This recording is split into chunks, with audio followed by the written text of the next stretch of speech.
podcast where we talk to smart people, but not necessarily done by smart people? That is an awesome question. This one goes down probably on one of my top 5. Hey, I like nutrition. I like to eat food. This is the coolest thing ever. We're going to do this forever. I wish I paid more attention in that class. You know, I'm going to be honest, I don't understand that. As a man, I don't get it. Welcome to smartpeoplepodcast.com. Hello and welcome to Smart People Podcast, conversations that satisfy your curious mind. Chris Stemp here. Thanks so much for tuning in.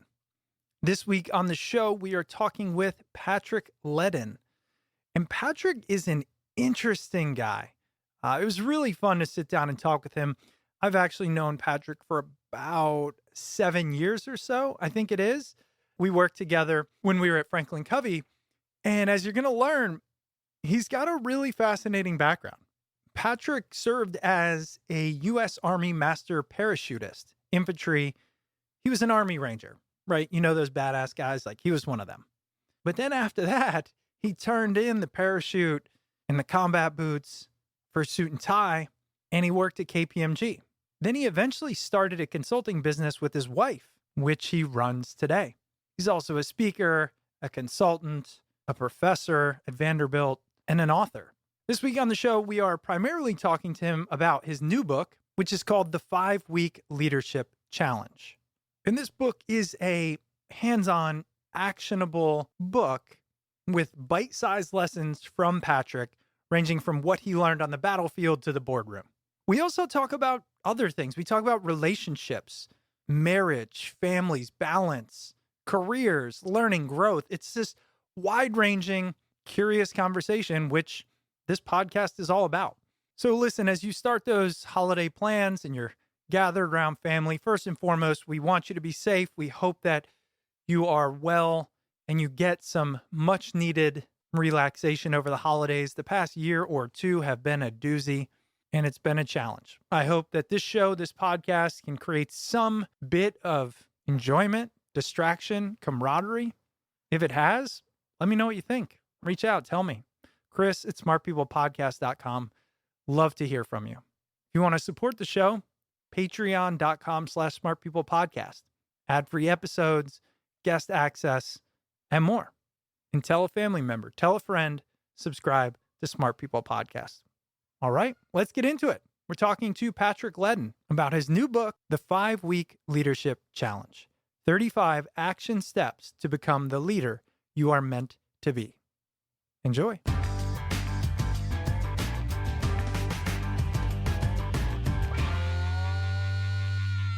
Let's get started. Patrick, welcome to the show. Thanks for coming on. Hey, Chris, thanks so much for having me. Yeah, I was looking forward to this. I remember, when I first started at Covey, I remember doing an event with you, and I remembered you were. I was like getting to know you, and you were telling me you were a ranger and you used to parachute out of like airplanes and stuff. And I remember going, that seems like a far cry from what we're doing here. I have to figure out how that transition happened, and even I don't know the story. So I'm interested to like learn about how you got here, and now you're this successful author and all that. Yeah, it's interesting. At some point in your life, all of a sudden you become tell me the story type of thing. And I've kind of hit that point, I guess, in life. But all of us have stories, obviously.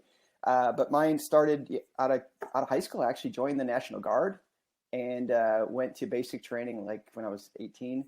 And I was kind of good at it. They told me to turn left, I turned left. They told me to shut up, I shut up. They told me to do the things, and I just kind of followed the instructions. And so when I went off to college, I thought, well, I'll just kind of keep following this path for a while. And I ended up going into the military, active duty full time after college, and spent about 6.5 years in service. I was in the infantry, and I went to Ranger school, like you mentioned. I went to airborne school one summer in college, actually. I went to jump master school. I went to a unit called the 82nd Airborne Division and had a chance to be a platoon leader and a company executive officer and a company commander in the 82nd, which was a pretty neat experience. It's funny because all the people that I served with back in the quote unquote day, some of them have done some amazing things. I was telling somebody the other day that when I was a company executive officer, which is like the second in charge of about 120 person unit, I was a first lieutenant, and my battalion commander, who was a few ranks above me for sure, but he would also sign off on my evaluations, that type of role, is currently the Secretary of Defense, Lloyd Austin. So No it's way. like you watch what other people do in your career and go, okay, well, I'm doing all right, I guess, but they're doing really well. That's true. You surround yourself with people. It's really interesting. You know that. And then I went to KPMG Consulting after I came out of the military. Mm. So I did KPMG for a few years and was a project leader there, and was working on predominantly one of two streams of work. One was more financial analysis type of work, but it quickly morphed. The project I was on specifically kind of started to morph more into like human capital, people development type of work. And that just really resonated with me. And then this is back in the day when Monster.com started showing up, and everybody was putting their resume. Folks who aren't familiar, it's an online recruitment tool or sourcing tool, staffing place. And it was kind of new in the day. So I went on Monster.com and I put my resume out there just because that's what people were doing.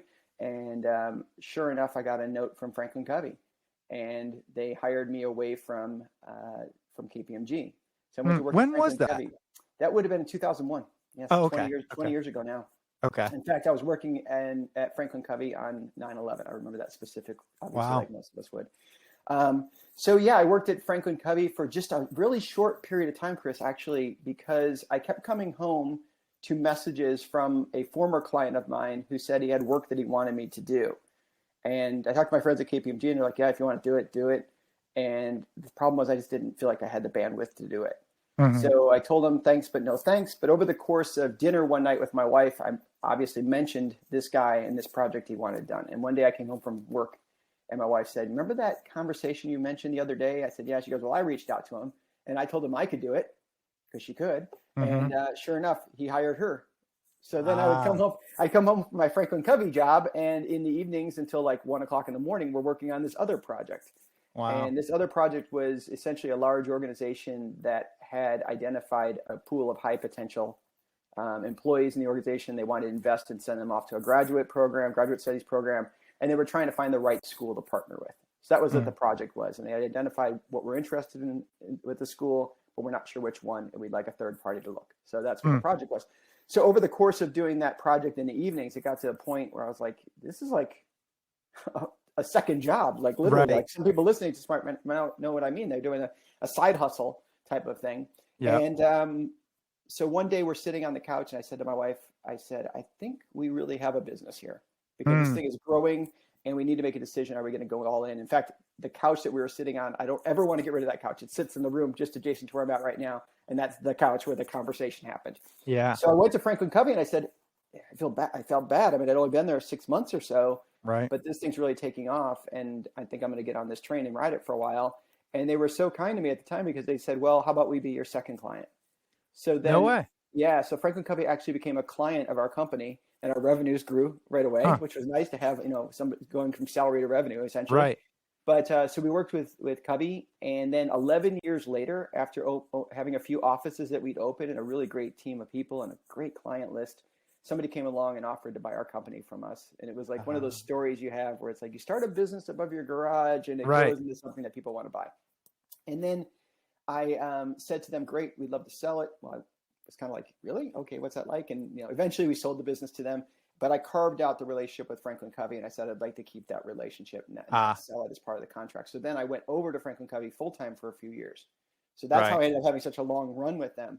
Gotcha. And then about 8 years ago, I decided, I think I'll put that doctorate to use that I kind of picked up along the way. Right. And I applied to get a job at Vanderbilt. I remember that. I've been teaching. This is I taught a couple summers, and then I've just started my, I believe, 7th full year as a professor at Vandy. Nice. So a couple of things to unpack there. I mean, I definitely want to spend some time early on, because you can tell the nice narrative, but like this podcast started out of the fear of, when I'm 21, what do I want to be when I'm 40, and how do I get there? And then the narrative looking backwards, the famous Steve Jobs quote. Like, I think it does work, but it's scary when you're early on. So first of all, when you were, 21, 22, 23, whatever it was, you're jumping out of planes. You said a lot of military terms that, frankly, I'm unfamiliar with. Did you have any sense? Do you remember at that age being like, what do I want to do with my life? Or were you just like, this is fun? Or, what was it at that point? Well, sadly, I think that the truth be told, I probably had no sense of what I want to do with my life at all until I hit that point at about 17 where I was like, okay, what are you going to do now when you get out of high school? I mean, probably Right. it was just in that mindset, right, wrong, good, bad, or indifferent. Because quite frankly, nobody ever asked me, what do you want to do with your life? Yeah. I grew up on the south side of Chicago, and it just wasn't a conversation that came up that often. So when I was 17, I was kind of going, well, I could go to college, but there's really no way to pay for college. Right. And a buddy of mine joined the National Guard. So I was like, what do you do that? And he said, well, it pays for college. I'm like, that sounds good. So, I mean, there was a little bit of like no planning at all, quite frankly, to be honest. Yeah. Because you're exactly right, Chris. The resume or the story going in arrears sounds so great. Mm-hmm. But, I mean, other people might be like, didn't sound that great, but whatever. I mean, it's my story, right? It's and your story. we can make it sound pretty good. But I'll also tell students when students will be like, hey, Professor Leddin, can I grab a cup of coffee? And we're sitting down and they're like, I looked at your profile on LinkedIn. How did you get your career? I want a career like that type of thing. It's like, I tell them, like, dude, it's all the white space on the resume is where the lessons happened. Yeah. That's a good one. These are just the highlights. These are the high points. Yeah. And thankfully, and I'm sure your listeners are familiar with like names like Brene Brown and other people who have made it okay to be a little bit more vulnerable. Yeah. Allows us to tell the rest of the story, which I think is really what helps people out. So when you said, tell me about yourself. Yeah, all I did is let me water ski over the top of the stuff, not go down into like the dark, deep waters where it was a mess. Yeah, I had plenty of those. I actually think that's really important. I loved what you said there about the lessons happen in the white space. I just heard not too long ago, it was this, hey, if you're interviewing for a company and you feel like your resume doesn't make sense or there's a lot of gaps, here's how to handle it. And their advice was essentially focus on the pivot points. Like I went from finance to sales to consulting to L&D. Like it's a weird background, but all the pivot points were just that, and they were pivotal. And I think they made me better at the one after it. And so to your point, I don't think that gets said enough. It's like, does it tell a linear story? Whereas today I find employers, leaders, movers and shakers want to know, can you adapt? Can you work through change? Can you be better in the next thing than you are today? And that happens with these pivots, like you were talking about. I agree. And the funny thing is, I think that 30 years since I started my career now, I've been married 30 years. So I know we got married right after college. So 30 years out there in the workforce, the reality is that my career probably boils down to about 10, 15 decisions. Those moments, like the moment on the couch saying, are we going to go all in on the business or whatever it might be, or the moment where I said, how am I going to pay for college? I mean, those are the moments where it's like, those are the points and you don't know when they're going to come. Now, that can be a good thing or a bad thing, right? That could sound great. Like, okay, I'm going to have decision points, but then you go, what if I get them wrong? So what would you say? I mean, look, you deal with this in students. That's why it's a cool conversation. Yeah. What about when they say, yeah, I'll be faced with them, but I don't have that guiding North Star. And it sounds like you didn't necessarily either, and it still seemingly worked out. Well, I don't think that there's any one route that is the route.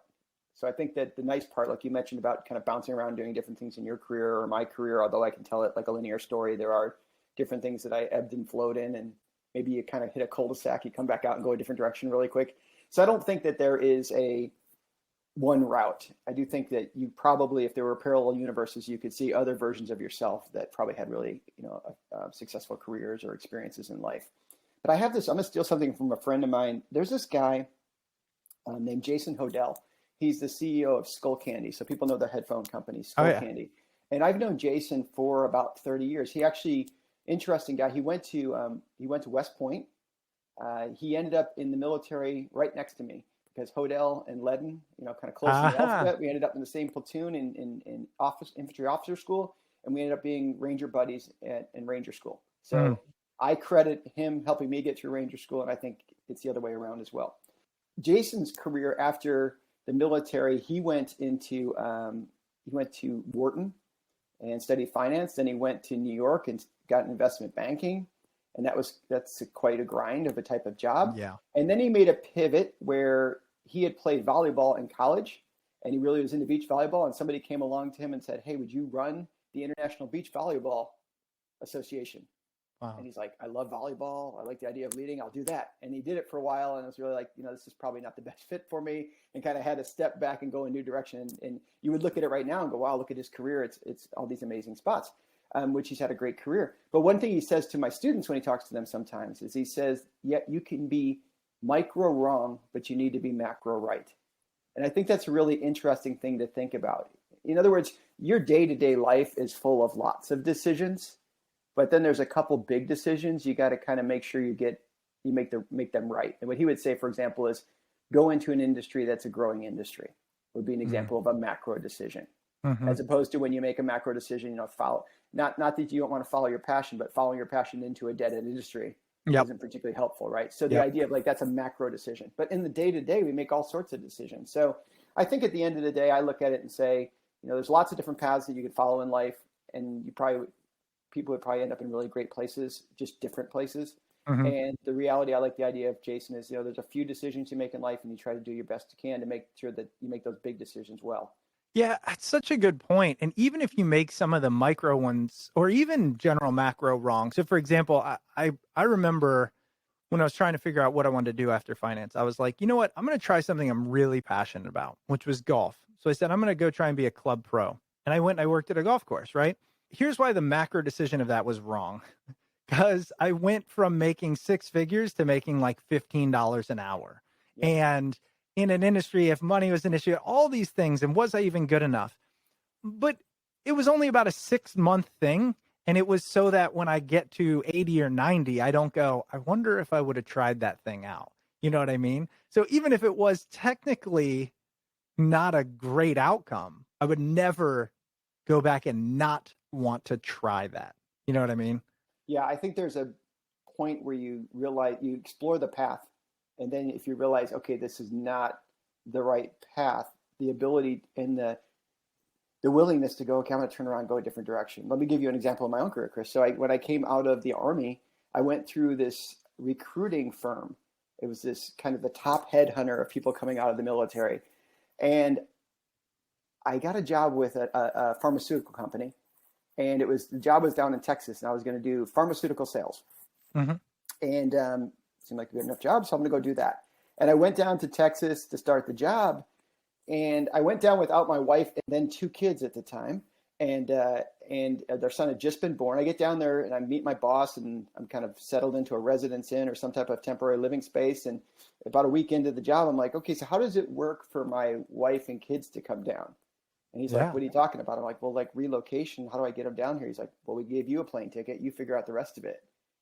And there were a couple other warning signs where I'm like, oh, this is not the right place to be, or at least not the right person to work with, because, a lot of times our organizations are boiled down to the relationship with your boss. Right. So that was kind of what I saw there. So at that point, it was kind of like, okay, do I double down on this situation, or is it just clearly not a good path? And I backed out and I left, and I went back and we lived at my in-laws for a little while, and I didn't have a job. And I mean, all that type of thing before I landed the gig at KPMG. So it isn't like, you tell the narrative, like, oh, I left the Army and I went to KPMG. It's like, oh, let me tell you about this little thing that actually happened. Yeah. That probably wouldn't come up in most conversations, and I probably 20 years ago didn't want to talk about that thing. Really? It's like, well, because it's kind of like I made this mistake and I don't, but now it's like, how do people learn if I don't talk about that mistake? That's what I was going to say. I think that's so important, because so much of our life is spent in those mistakes. Like, whether it be, this is what I wanted to ask you. I wanted to ask you, in the narrative you told, and by the way, if people are wondering, like, why are we discussing this? I find it fascinating. Army Ranger, you were just saying you didn't have a clue what you wanted to do. It wasn't like you were like, here's where I'm going to go. Army Ranger, kind of go through KPMG Consulting, kind of stumble into Covey, but then realize maybe I have a business, and then start a business, not with the goal of exiting, just starting with your wife. And then you do exit. And I mean, it's a path. And then where you are today, best-selling author, new book, hits Wall Street bestseller list. Like, so on the CV, you go like, man, made it. Professor, great school, made it, talking, influencing thousands, tens of thousands. But it's a unique path. That's what I'm asking. So where along the way, or let me rephrase this. What would you say to people who feel like they're on a generally good path? They feel like, okay, I'm leveraging some skills and talents, but a good amount of their time is spent in struggle, or perhaps even they don't like it. What is your stance on doing something maybe you don't love, you don't always like, but you're doing it because of other reasons, other goals, things like that? Well, I think they call it work for a reason. It's work. right? So every day is not Pollyanna high-fiving everybody in the hallway. And there's days or periods of time that you're going to do things that you don't want to do because you see yourself going towards something bigger. And I mean, Stephen Covey said that you will forego short-time benefits for long-term goals. I totally destroyed the quote, but you get the idea, right? Good enough.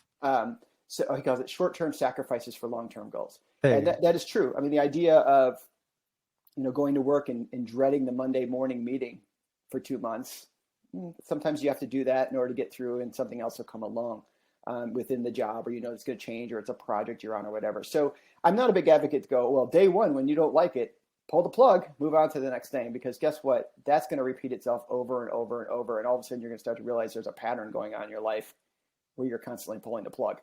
Yeah. And then you're looking for other people to blame for that. But I also think there are times when you clearly realize, okay, this is not going in the right direction. And to me, it isn't like, you don't just look inward and decide what you want to be and then scream it out to the world, and everybody has to, then, do what you want them, what you react in a way because based upon who you say you are type of thing. I think there's a bit of, you look inward and think about your purpose and your meaning, but you're also looking outward and seeing what the needs are in the world. And I think those two things combine to help you decide, when am I on the right path and when am I not on the right path for yourself. So I think the bottom line is, Chris, work is tough sometimes. Work is a struggle sometimes. Sometimes in the process of getting to whatever goal you set for yourself, you're going to have to do things. But if it was easy, everybody would do it. Yep. So yeah, there were times in the military where I absolutely couldn't stand my job for a while. And then there's other times, 6 months later, where it was going really great. Right? That's what I was going to ask. I'm glad I endured the tough time to get to the better time. And now a quick word from one of this week's sponsors. This week's episode is brought to you by Marketing Today with Alan Hart.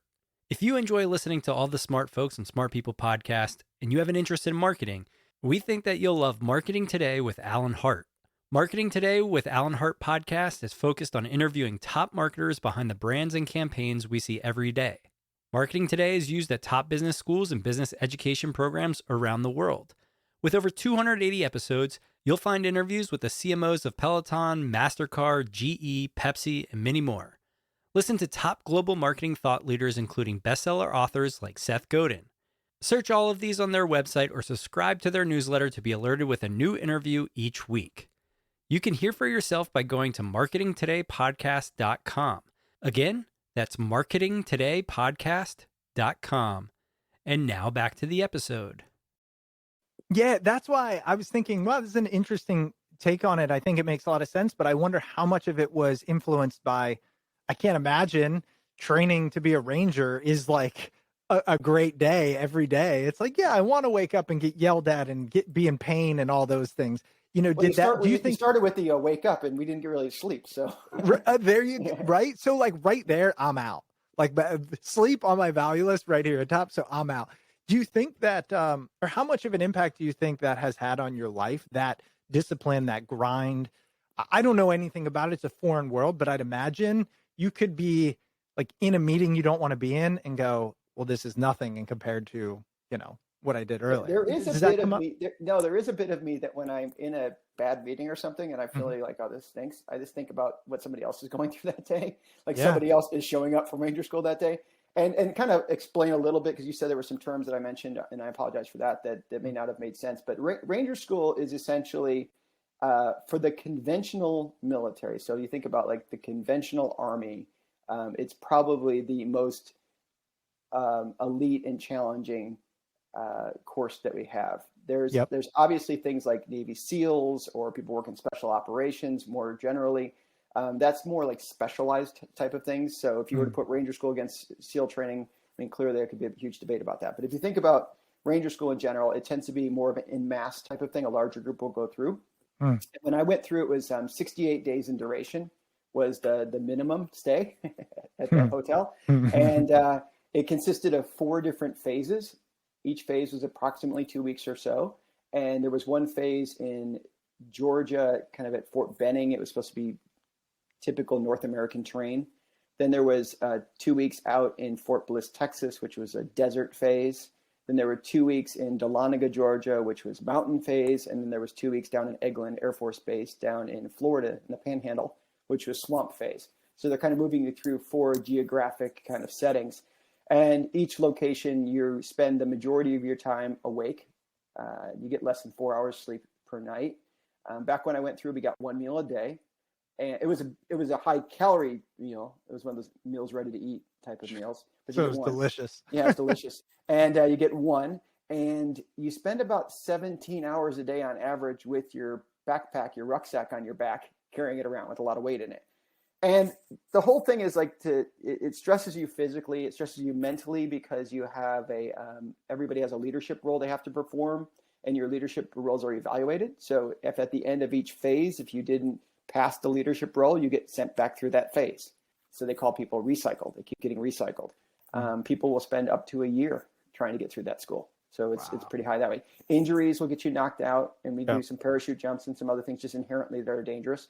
So you can get injured that way. The one you don't want to have is they call lack of motivation, which basically means you just quit. That kind of follows you. Really? But also, like the day you show up to Ranger School, they do your physical fitness test, and it's push-ups, sit-ups, chin-ups, and then a run. And everybody who shows up, they know that you don't just show up one day like you're walking through Walmart and then you go, I think I'm going to go to Ranger School today. Right. I mean, you're preparing for this thing, right? All right. But the number of people that don't make it through that physical fitness test was phenomenal. I was shocked by it, because my wife that day took myself and 2 other guys that morning and dropped us off at Ranger School. And about 2 hours later, those other 2 guys went home. Really? And they're in really good shape. But the thing is, the instructors they don't want to count all your push-ups. Right. So, you need to do 35 push-ups, you better do 100 type of thing. Or they do some mental things there where they'll say something like, okay, the next thing is to run, and they won't tell you how far or how fast you have to go. I've heard that. Yeah. How far? So, yeah. That is evil. Yeah. So stuff like that, kind of causes people to get knocked out. And Chris, I was lucky, prepared. I wasn't more prepared than most people, but I made it through in 68 days. My son-in-law actually went through Ranger School, and he graduated a few years ago. He got injured at one point and recycled, but he made it through, which is huge. But I know other people who didn't make it through at all, which is they got injured or something happened to them. So it's about a 50% or more attrition rate, and it's just right place, right time. Sometimes. Do you think natural traits, characteristics that benefited you, that you always had, that got you through it? I think there probably are some, but doesn't mean that if you don't have these traits, you wouldn't get through it, right? Sure. So for me personally, I have a high tolerance for ambiguity. I'm pretty comfortable being uncomfortable. Mm-hmm. So if they say run, I'll just run, because I know eventually they'll tell me to stop. I have a high level of being able to deal with crap sometimes. Mm-hmm. Yeah. So if you're like you're a person who doesn't suffer fools, if you can't handle, well, then you probably don't want to go there, because there are going to be some people that have just position or authority in that school over you, and they're the ones in the position type of thing. Mm-hmm. But I'm also pretty good. I always have been pretty good at goal setting and moving forward on things. So although, like I mentioned earlier, I didn't really have a lot of direction growing up necessarily, once I kind of started to find the path or saw something I wanted to achieve, I quickly realized I was kind of good at that. So setting a goal, setting a target, going after it, accomplishing it, and then saying what's next has always been something that's been a good trait for me. But like all of us, what's our strength sometimes is also our Achilles heel, because sometimes I don't enjoy the ride so much because I'm so focused on what's the next thing. Yeah, that's one I struggle with. I see it a lot in where I work and things like that. I don't know. We just interviewed the former CEO of HubSpot not HubSpot, of StubHub. And I remember her saying, I'm always negotiating against someone. And I just think that oftentimes that's someone for me, maybe for you, is myself. It's like, okay, is this serving my professional goal, my personal goal, my family's goals? Like it's really hard. And I think in today's society, when there's so much information, we are aware now of maybe more that we should focus on. And what I mean by that is like my dad, I have these theoretical conversations and he's like, dude, when I was 25, I just wanted to make sure we could eat. Like, I was poor growing up. Like all this heady intellectual stuff you're worried about. I never thought about that. And guess what?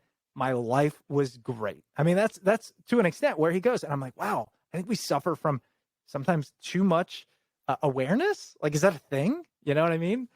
Well, I know I'm not a huge advocate of all the generations work that's out there. I mean, there's some things I think are interesting, but it's hard to say, 74 million people behave a certain way. But I think there are some trends and things we can look at. It's a data point. There's plenty of other data points about somebody that might be more informative, right? Whether it's race, ethnicity, economic level, socioeconomic level, or education or whatever it might be. But I do think there is one thing that it's interesting to me because of all that information. Their expectations have changed, I think, sizably to some extent.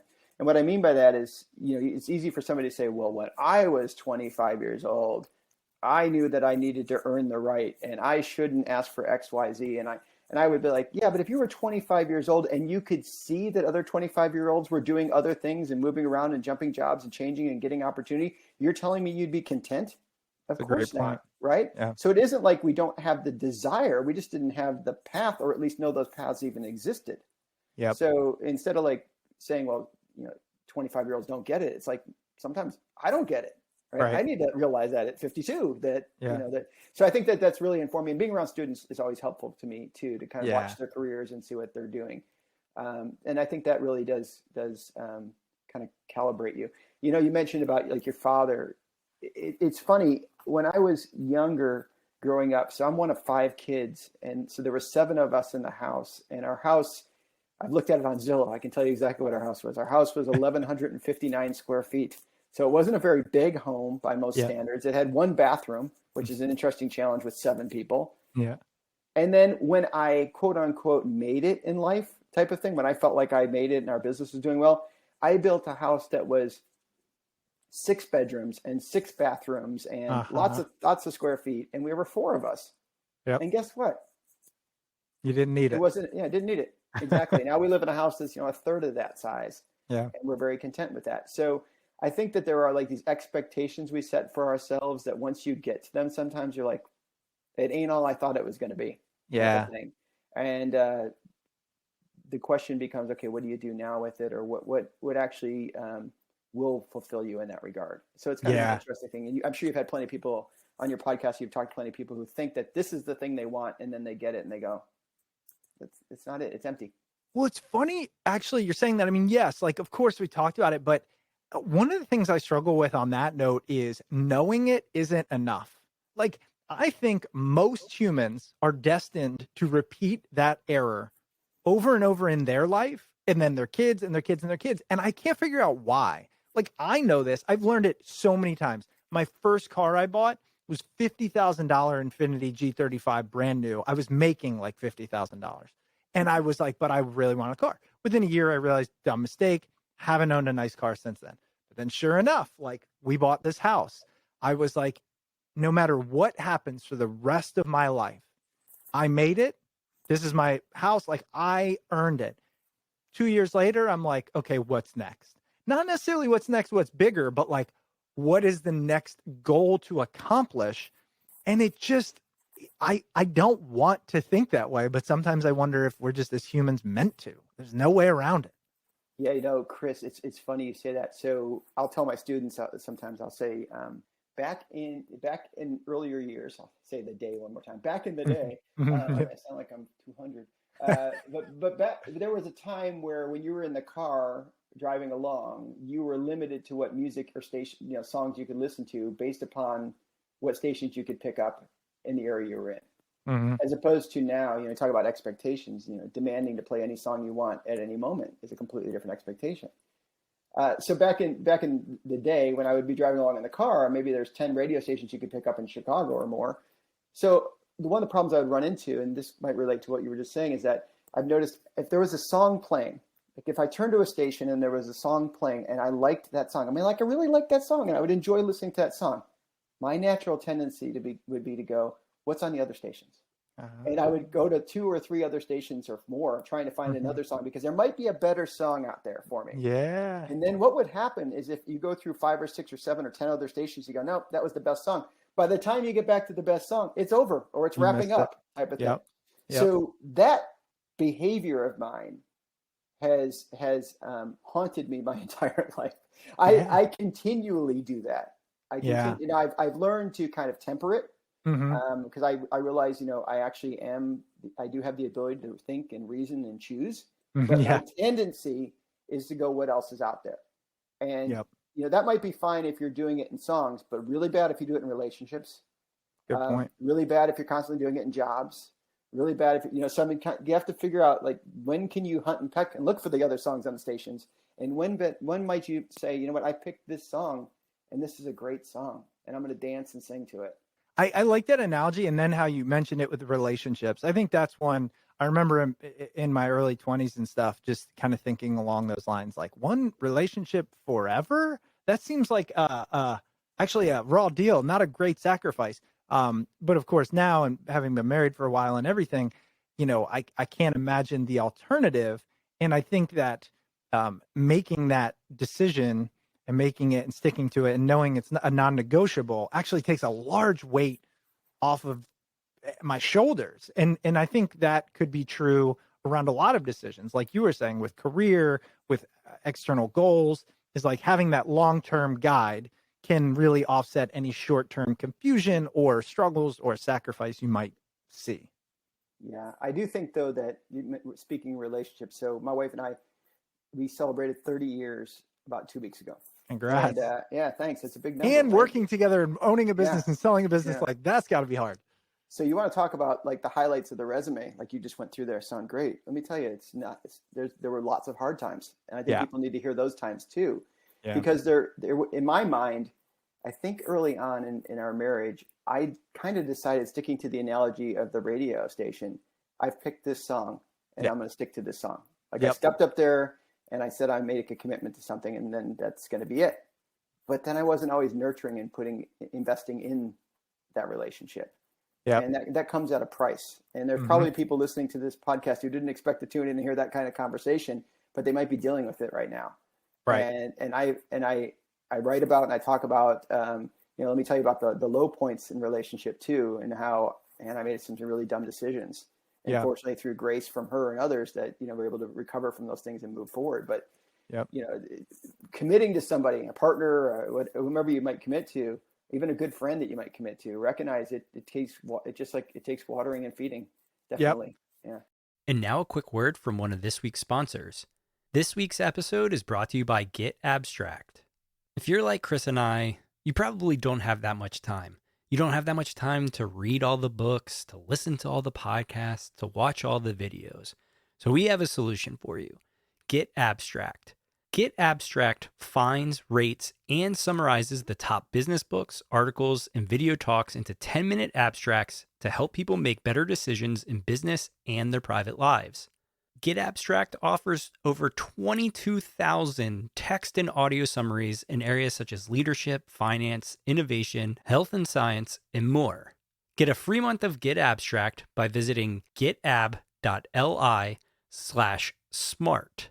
That's getab.li/smart. getab.li/smart. And now back to the episode.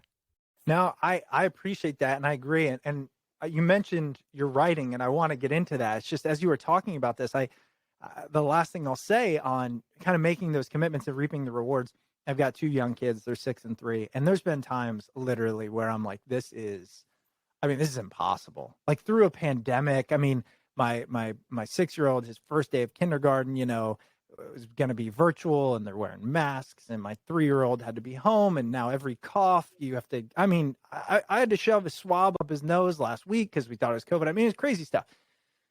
And I remember talking to my dad, and he said, it's hard and there's things like that. He goes, but easily that as I, now he's retired and stuff, the best part of my life is getting to come have dinner with you, your kids, things like that. And you just you realize, like, one, be able to enjoy the moment, but two, what are the long-term benefits you're going to reap, rewards you're going to reap for the hard work you put in now.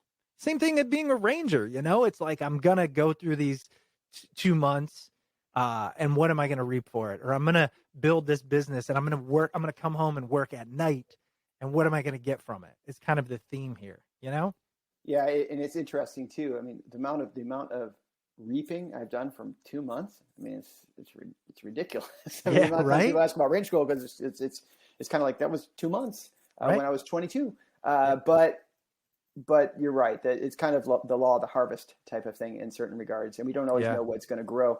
You mentioned Chris, your dad. You mentioned his name a couple of times, and I think it's really critical. And I didn't always recognize the importance of this, but I do now, and I have over the last probably 15 years or so. My dad's 90, and I have some conversations with him that I never would have had with him, which are really interesting conversations. So I would encourage everybody to, whether it's a father or a father figure or an aunt, uncle, mom, good friend, whomever, there's some people who have been further down the path than you, and they can kind of put things in perspective. And I've learned to kind of value that. And I actually, years ago, you're familiar with Franklin Covey. They have the 5 choices to extraordinary productivity. Oh yeah. And when they launched the 5 choices, I got a call. Actually, the 5 choices is what caused me to sell my business, which is kind of an interesting thing. Wow. So I got a call from Franklin Covey, and they said, we're getting ready to launch this new program, which is kind of our, for simplicity's sake, our newest version of historically our time management work.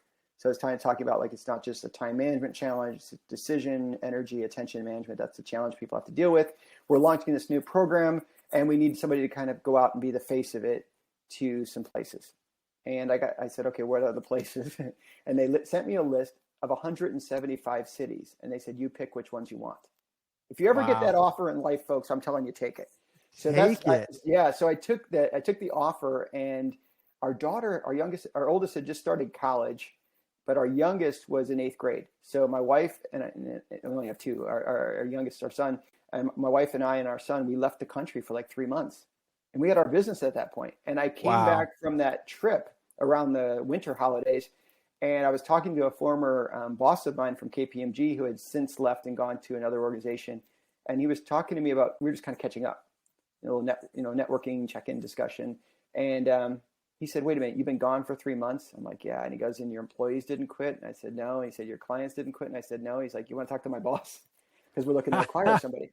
But the reason I mention all that is because in the launching of the 5 choices to extraordinary productivity, they have a section in there about thinking about the roles in your life. Maybe you remember this, like thinking about the roles in your life and identifying what extraordinary would look like in those roles. Definitely.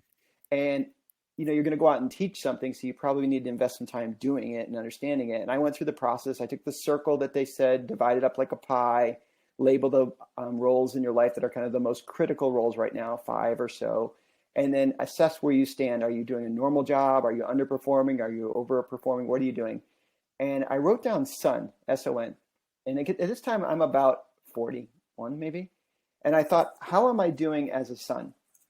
And I gave myself somewhere between underperforming and normal.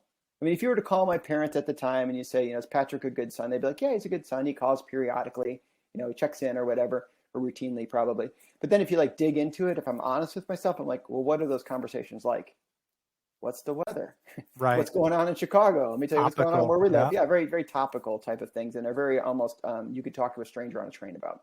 And I decided, I'm going to double down on this one. So I go off on launching that program for Franklin Covey, and I start calling my parents and asking them questions about, our kids are dealing with this. How would you handle it?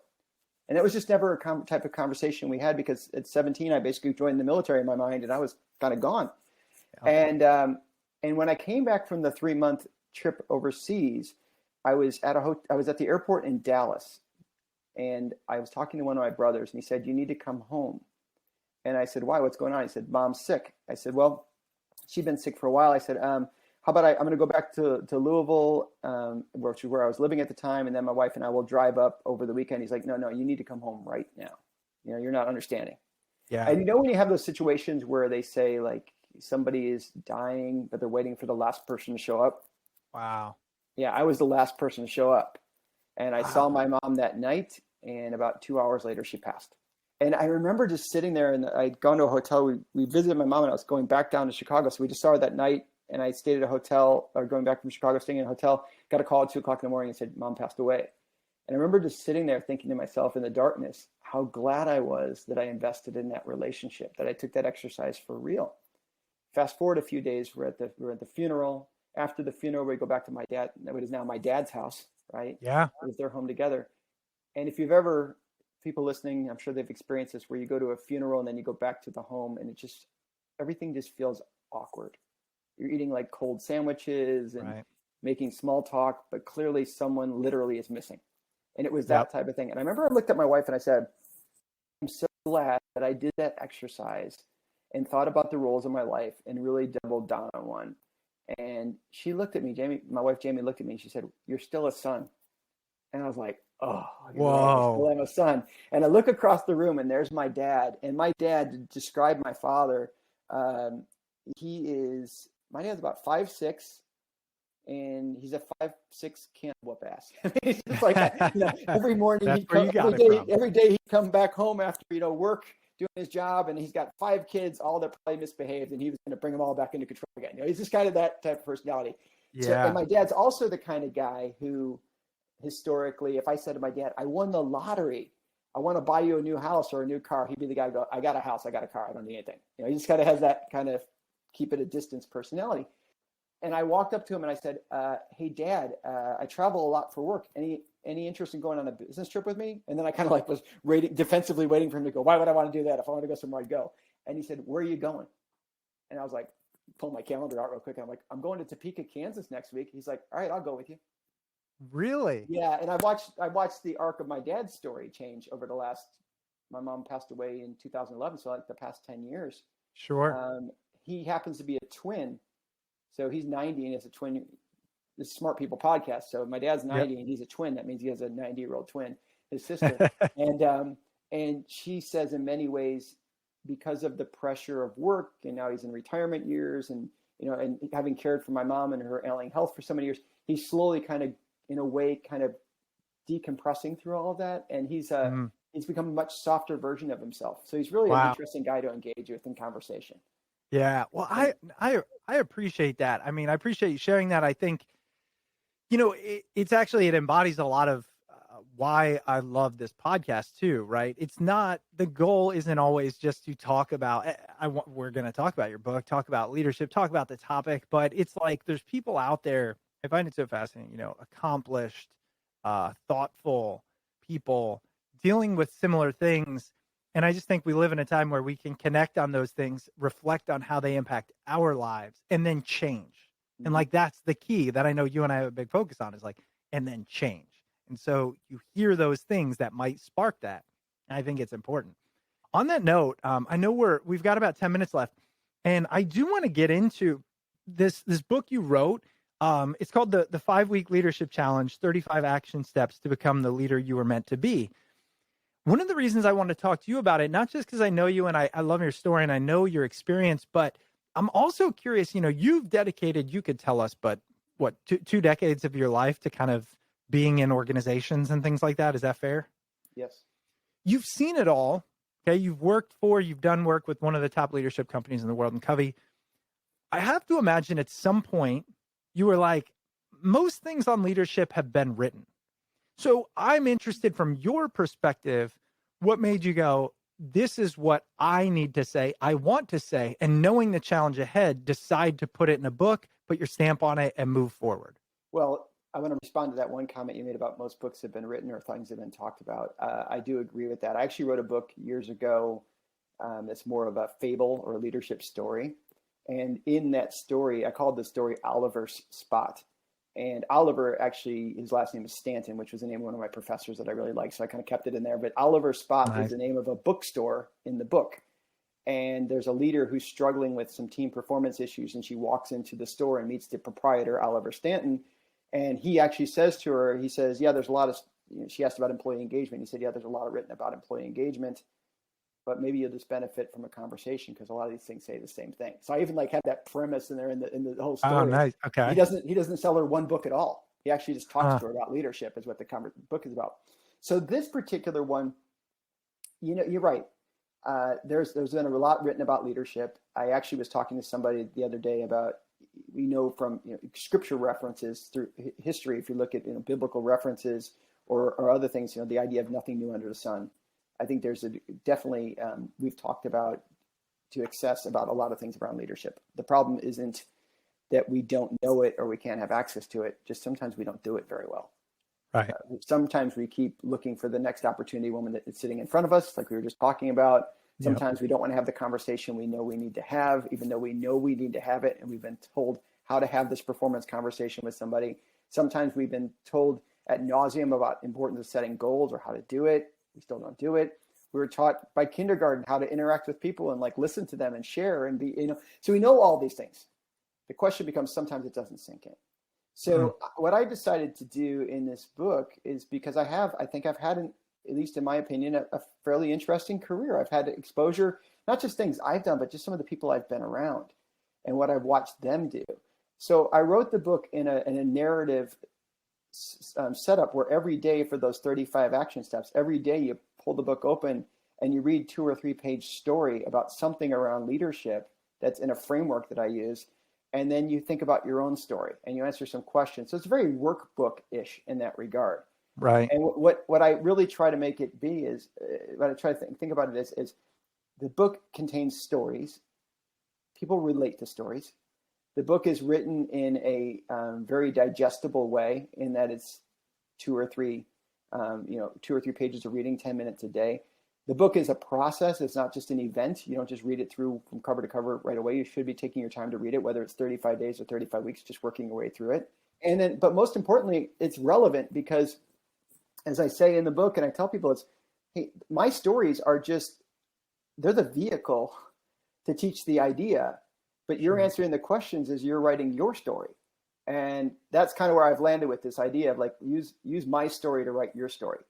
So I've had some crazy experiences, like sharing the stage with the Iceland's prime minister and talking about, we spoke to an audience of 500 people together. Here's what I learned when I watched her.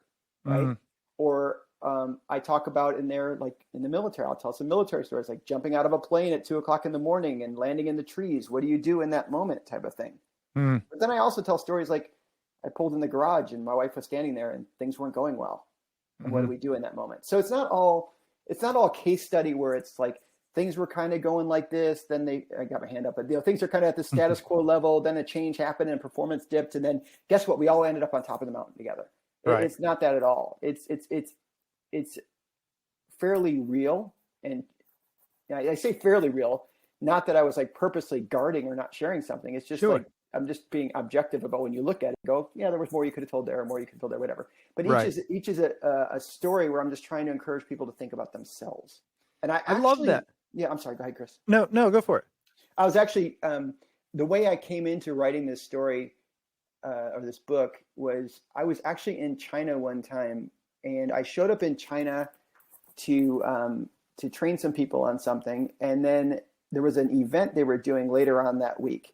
And it was like a big event in a big ballroom in a hotel in Beijing. And they were going to have several hundred people in the room. Business people were going to come to this event. And there was literally the headliner of the event was a speaker that we all would know. Most people would know the name. If I said the person's name, he was going to lead this presentation that day. And I was kind of the warm-up act.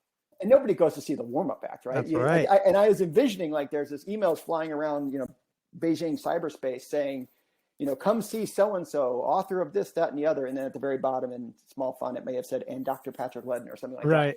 And he shows up the day before the event and he says to me, yeah, I think I'd like to do 20 minutes. I'd like you to do 2 hours. Yeah. And I was like, what? And I was like, what? And he was very convincing. So the next thing I know, I'm back at my hotel room preparing to do 2 hours. Wow. And thinking in my head, nobody's coming to see me. Right. Right. Type of thing. So at that point, what are you going to do? I mean, you're signed up to do 2 hours. You say, okay, to the guy, which maybe I shouldn't have, but I did. Right. I'm sitting in my hotel room preparing. I'm thinking, what am I going to tell these people for 2 hours? And I decided I'm just going to tell them some leadership stories and tie them together into a narrative that I think would make sense. And that's where this came. I step up on the stage, finish the thing. After the event's over, he and I are jumping in a car to go someplace else in town. And he said to me, where do you get all the stories? And I was like, well, what stories? I'm just telling some things. And for whatever reason, I've become decent, probably survival tactic if nothing else, but pretty decent at telling a story with a point.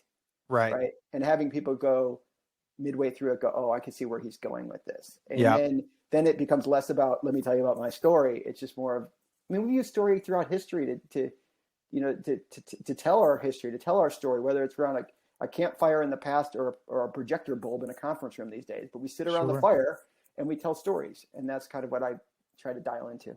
I'd love to know with the last few minutes here, 35 action steps, and it's hard, right? It's hard. You can't boil down your 20 years of experience. You can't boil down the hundreds and hundreds of organizations you've been in, the leaders you've worked with. But like, what are one or two action steps you feel like don't get enough coverage, but you believe are critical to leadership? Well, so the 35 action steps are broken down into 5 categories. Okay. And each category has 7. So I roughly wrote it as if you would read 1 day per day for 7 days per week, or 35 days over 5 weeks. I really made that sound very complicated. 1 day for 35 days over the course of 5 weeks. There you go. Thus the 5-week leadership challenge. Yeah. And I would say that at least, I think a couple key things. The first week I think is really critical, because the first week is really just about how do you think as a leader. So it talks about a number of key things, including the reality that you're not going to be able to control everything, and you get things done with and through other people, and you've got to check your ego. And for me, one of the critical ones, kind of getting back to what we talked about earlier, is you got to also enjoy the journey. And the journey is going to have its ups and downs and ebb and flow. And, you're not going to love every minute of it. And I use an example of my son and I hiked Kilimanjaro, and how hiking that mountain was a great lesson for me about enjoying the journey, because being the task-oriented person I am, I'm thinking, how much further to the top of this thing, and how many more days of hiking, and how far are we going tomorrow, and what's the altitude, and give me all the things I can put in my list so I can check these things off. And our guide, Rashid, who had been to the top of the mountain 300 times, 300 times the top of this mountain, basically kept telling me, chill out, enjoy the journey, right? Wow. He's an awesome guy. And to me, that was like a lesson that I thought was important for some people who may be a little bit too task oriented. So I'd say the first 7 days are really critical as far as, getting your head on straight as a leader. And then I think there's, I would be remiss to say, well, they aren't all important to varying degrees, but when I look through some of the other ones, I can tell you the ones that resonated with a lot of people. There's one in there about, I call it address elephants. And the idea is that, we all know in organizations, you probably know in your world too, that there's an elephant in the room, something that needs to be addressed. It could be a performance issue. It could be a lack of resources issue. It could be many things, a customer problem, whatever it might be. And we're all just kind of dancing around the subject. And I tell a story in that one about an issue that happened with one of our employees in the company that I owned. And I completely ignored it. For whatever reason, I pulled that chicken switch and didn't deal with the issue. And I give some reasons why we do that sometimes, and then kind of challenge the leader that day to think about what's something in your midst that is a baby elephant that's growing. Yeah. And if you don't address it, it's going to become a 14,000 pound pachyderm roaming the hallways. And so I talked about that day about things about it's your job to address these things. Even if you don't want to do it, too bad, it's your job to deal with this issue. Or small things become big things, or the idea that you can't address an elephant in the room if you don't know what right even looks like. So sometimes you have to invest the time to learn what it's supposed to be, so you can figure out when it's not that thing, and just challenging them to think about. So that's an example of a day, and that one really seems to resonate with people because I think a lot of us know of these issues. But I do think one challenge we often have with these elephants, for example, is we'll sit there and say, "Oh yeah, there's an elephant at work right now that needs to be addressed, and so and so and so and so better get to addressing it." Right. And what I really challenge you to think about is don't point to somebody else to address it. What can you do to get this thing moving in the right direction? So yeah, different lessons like that. At the end of the day, people go through 5 Ps. I am a former infantry guy, so I keep things very simple. So the first week, the mindset week, is about perspective. What's your perspective as a leader? The second week is about purpose. What's your purpose as a leader? What impact do you want to make? The third week is around priorities. How do you set goals for yourself and with and through other people? Then plans. How do you actually create plans to accomplish those goals? And then lastly, performance. And I talk about some things that you can do to increase the level of engagement of your people, and also to make sure that you kind of are in the right spot at the right time to help them out. So that's the idea. I was going to say, I love the framework. I love the narrative. I love the action orientation. Just as we get, as you talk about leadership, I think today people are more overwhelmed than ever before. And it's like, I can't read through, troves of, like you said, case studies and things like that. I know it exists, but hey, I just got promoted to a leadership role. I need to know what to do. Or I just went from peer to leader. How do I handle that? Right? All these things. And the simplicity doesn't mean it's simple. So again, the book is The 5-Week Leadership Challenge, 35 action steps to become the leader you were meant to be. Patrick, of course, we're going to link to the book and things like that, but where else are you? I know you're big on LinkedIn. You've got your own podcast. Tell the audience where they can find you and learn more. Sure. So I am pretty, well, I guess I would say well followed. That sounds silly. Yeah, I know. Hey, let it on go. LinkedIn and read my stuff. Yeah. So you can always, follow me on LinkedIn. I put out an article every week. You can sign up for our newsletter at leddingroup.com. And we send out a newsletter every week. In the newsletter, you get a video of me so you can see my smiling face every week talking about something. You get an article from me. You get a tool. We send out tools every week. So we create little tools. Sometimes they're infographics, sometimes they're forms, but we've been doing that for a long time. And then lastly, you get a podcast. We do a podcast that comes out every Wednesday where we talk to lots of different people about leadership. And they range from Major League Baseball players to CEOs of companies to authors of books and 13-year-old mountain climbers. So I try to talk to a lot of different people because I think all of us can teach each other things about leadership. And then if you go to the 5-Week Leadership Challenge, it's the number 5, weekleadershipchallenge.com. There you can read more about the book, and there's also an assessment you can take on that site for free, and we'll send you a free email with some ideas about what you can do. One of the things we found over the course of time, Chris, is that because we've been putting out content for a long time, I'm kind of a content machine. I like content. I like models. I like ideas. I like, those type of things. So we've been putting out these things. We're at the point where we probably have on our own blog, 500 articles, 300 or 400 tools, lots of couple 100 plus podcast episodes, all these type of things. So one thing that we like to do when you take that assessment is we make some recommendations. Here are the ones we think you might want to listen to or read, type of thing. Yeah. Nice. Well, Patrick, again, thank you so much. Congratulations on the book success. And I really appreciate you joining the show. Thanks, brother. Thanks so much for having me. I appreciate it. Best of luck to you and everybody in your audience. Thank you. That was Patrick Leddin. I hope you enjoyed his interview. His book, The 5-Week Leadership Challenge, 35 Action Steps to Become the Leader You Were Meant to Be, is available wherever books are sold. All right, we are approaching the end of 2021, so we want to wish you a very happy new year.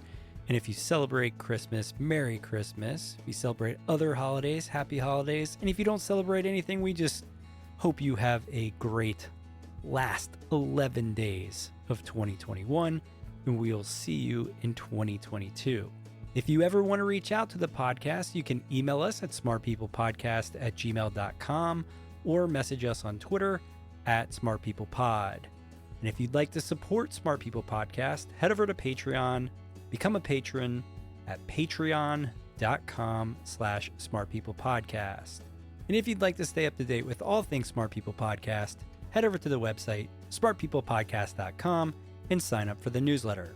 All right, that's it for us this week and for this year, 2021. But make sure you stay tuned because we've got a lot of great interviews coming up. And we'll see you all next episode.